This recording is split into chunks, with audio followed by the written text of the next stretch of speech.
मारुतीची रक्कम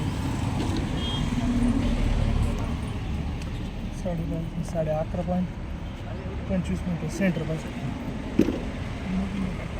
इथून पहिले पहिले इथं होतं नाही 50 होता का? हो त्याला किती होतं माझे हेच आहे ना ते. ऐका ना 2022ला एक पत्र आहे त्याचं माप आहे आमच्याकडे 22.5 रस्त्याच्या मध्यापासून एका साईडला 22.5 त्या साईडला 22.5. मग 2026ला असं काय झालं का ते माप बदली झालं त्याचं जे आर आहे तुमच्याकडे? तुम्ही कोण आहात? आत्ताचं जे आर तुम्ही सुपरवायझर आहात का हायवेची का अभियंता आहात? कोण आहात? आणि आम्ही पेट्रोलिंग सुपरवायझर. नाही अभियंता कुठे आहेत? NHAIचे शिंदे असू कदम असू XYZ कोणी चौधरी आहेत का? अरुण चौधरी किंवा दिलीप शिंदे ते का नाही आले? त्यांनी पाठवले ते बोलले नाही अधिकृत तुम्हाला त्यांनी पत्र दिले का तुम्ही जा हे पत्र द्या किंवा तुम्ही बोला म्हणून तुम्हाला अधिकार आहे का तो बोलायचा? नाही फक्त मोजून द्यायला सांगितलं आम्हाला. तर ते का नाही आले? NHAI का टाळतं इथे यायला? त्यांनी नोटीस लावून गेले होते, मागं आले होते. ते म्हणले आमचं आहे, आमच्या हाती त्यांचं अतिक्रमण आहे. बरोबर आहे. तुम्ही पण आले त्यावेळेस एक शेख इंजिनियर कोणते पण आले होते, पठाण इंजिनियर. हो तर मग ते आज त्यांना का नाही आणलं तुम्ही?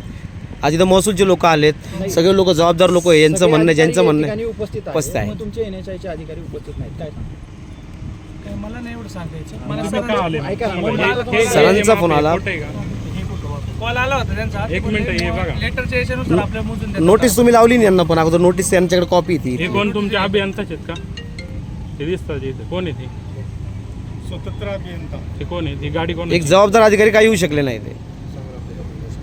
हां कॉल करावा लागेल. करा ना कॉल करा त्यांना कॉल करा. फोन करतो त्यांना. हां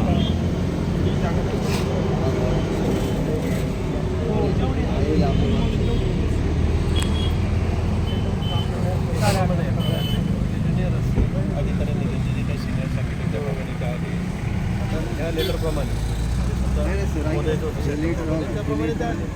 काय माहीत नाही. एवढ्या टपरी पुरता जी आहे का? नाही हे मापाचं आहे. मापाचं असू द्या ना. मग मनसरमध्ये सगळी का माप नाही का? आता 37 मीटर तुमचा जी आहे इथे ना. मग मनसरमध्ये सगळ्यांनी मागे का दुकानं लावली ती. असं कसं काय जीआर तुम्ही काय आमच्या टपरी पुरता जीआर काय? टपरी पुरता नाही रस्त्याचा आहे. रस्त्याचं नाही असं जीआर नाही निघाल. तुम्ही हा जो जे आर आहे 5/8/2019चा आहे का? त्यांनी अर्ज केला त्याच्या तो अनुषंगाने दुसरा रोड दाखवून त्यांनी तो जीआर आणलाय. दुसरा रोड माझ्याकडे सगळा अहवाल आहे 320 अतिक्रमणाचा. आता पुन्हा यांनी केले त्यांना बोलू द्या. काय चेंज झालं? तो हायवे नाही स्टेटस अजून चेंज नाही झालं. ऐका ना चेंज नाही झालं. चेंज झालं माप आहे ना हे जुनंच आहे. नवीन याच्यावरती काही नाही. तुम्ही काही कागद आणलाय का? बरोबर येताना काही आणले का? येताना तुमचा GR वगैरे काय आणलाय का? स्टेटस कडून चेंज होईल.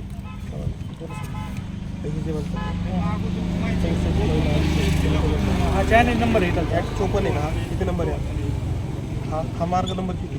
नाही त्यांनाच नाही माहिती साहेब हा मार्ग किती आहे ना. हा जो NH60 का? हो हा NH60 पहिले NH50 होता का? हो चेंज झालं. ती कधी चेंज झाली? ते ज्या वेळेस ह्या रोडचं ऍक्ट हे झालं ना कधी असं पत्र असं कधी चेंज ते आता वरच्याच लेवलला चेंज झालं. मार्जिन कमी होतं का? त्याच्यामुळे वरिष्ठ अधिकारी इथं पाहिजे होते आम्हाला त्यांच्या वरिष्ठ अधिकाऱ्यांना बोलवा बरं का कदम साहेब. त्यांना एक नोटीस द्या आणि नोटीस दिलं होतं आपण, ते आले नाही.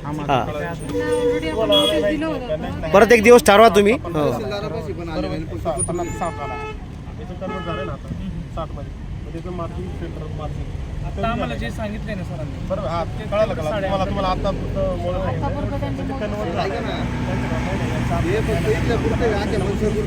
हे पेट्रोलिंगचे आहे मॅडम. हे फक्त पेट्रोलिंगचे आहे. ट्रॉफिक झाली कुठं अपघात झाला पेट्रोलिंगला तुम्ही असता. बरोबर. तुमचा हे उत्तर द्यायचा अधिकार नाही. तुम्ही इंजिनियर नाही. चेक करून म्हणजे ROW अधिकारी कुठे आहे मग? अंकित यादव कुठं आहेत? दिलीप शिंदे कुठं आहेत? अरुण चौधरी कुठं आहेत? आणि एवढ्या रस्त्यापर्यंत नाही तुम्हाला महाराष्ट्रातल्या अख्ख्या जमिनी बाळकांच्या भले 2 दिवस लागू द्या कदम सर बरं का, पण अपॉइंटेड पर्सन बोलवा कोणतरी रीत सर. ओके हो मला माहिती ओळखतो ना मला. मी सांगितलं त्यांना काय सांगितलं 60चा 50चा 60 कसा कन्वर्ट झाला. ओके. मार्जिन ऑफ जे आहे ना ते कमी झालं की जास्त झालं. त्यांना उपसेवा यांचं म्हणणं आहे NHAI जर सांगितलं तर मी काढून घेतो. नाही रस्ता तोच पाहिजे. हा ते कागदपत्राप्रमाणे 22/11/2022 ला यांनी राष्ट्रीय महामार्ग क्रमांक 50 जुना पुणे नाशिक हायवे म्हणजे 60 असं म्हणून कारवाई केलेली आहे. तो वर्ग नाही झाला का? कुठल्याही असं न्यायालय नाही का एका गुन्ह्यासाठी 2 वेळा शिक्षा करेल. बरं तुमचं काय म्हणणं आहे, वर्ग नाही झाला का तो अजून? नाही नाही वर्ग बरं, विरहित मग यावेळेस नाही. 50च आहे अजून? हेच सांगतात जिल्हा परिषदेला यांचं म्हणणं झालं. आहे ना 50 आहे आता 60 ला आपण म्हणतो ना वर्ग झाला काही ना काय असेल ना ओके पत्र संपलं कागदावर आपल्याला चालायचं ना. ज्यावेळेस कागद येईल 50 60 कसा झालाय त्याच लेटर मिळालं कळेल मार्जिन ऑफचं कमी झालं मग कागदोपत्री पुरावा पूर्ण झाल्यानंतर तुम्ही पुन्हा ही कारवाई करणार आहात? हो नक्की. Okay thank you. परत रिपीट कदम साहेब परत एकदा. हो Kadam sir sir sir sir परत एकदा. ऑर्डर संपला ऑर्डर अर्ज नाही ऑर्डर पाहिजे. कोणाची ऑर्डर पाहिजे? अतिक्रम काढणे बाबतची कोणाची? पूर्ण मंचरची. किंवा नगरपंचायत असेल तर ते काढतील. जे त्यांच्या हातीत आहे ना त्यांची ऑर्डर असेल ते काढतील. पिंपरी चिंचवड मुंबई इकडं अर्ज नाही म्हटलं आदेश म्हटलं मी. आदेश काढत माझं घर पाडून टाकतो कोणतरी. नाही आदेश येस सर थँक्यू सर. मी नाही ना ओढा मोकळा केला आहे 12,000 किंवा टॉयलेट पाडली आदेशाने. ओढ्याचे अतिक्रमण भरपूर आहे मंचरमध्ये. आपण पाहत आहात तेज तुफान न्यूज, न्यायिक व निर्भीड बातम्यांचे सर्वांचे आवडते नेटवर्क.